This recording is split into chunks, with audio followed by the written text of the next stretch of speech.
ഇതൊരു യുദ്ധത്തിന്റെ കഥയല്ല. ജന്മം മുതൽ ദൈവാനുഗ്രഹം ലഭിച്ചവൻ. അവൻ സൂര്യപുത്രൻ.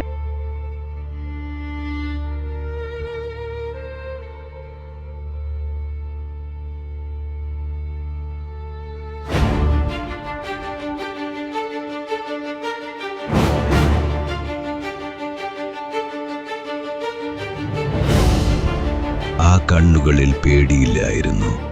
കാരണം നഷ്ടപ്പെടാനൊന്നുമില്ലെന്ന് അവൻ നേരത്തെ തന്നെ മനസ്സിലാക്കിയിരുന്നു. മഹാഭാരതത്തിലെ ഏറ്റവും വൈകാരികമായ ഒരു നിമിഷം, ഒരു യോദ്ധാവിന്റെ മഹത്വം ലോകം തിരിച്ചറിഞ്ഞ നിമിഷം.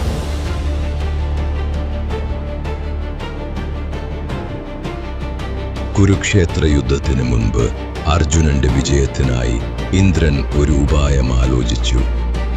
കാരണം കർണന്റെ ശരീരത്തിൽ ജന്മസിദ്ധമായ കവചവും കുണ്ഡലവും ഉള്ളിടത്തോളം അവനെ ആരും ജയിക്കാൻ കഴിയില്ലായിരുന്നു.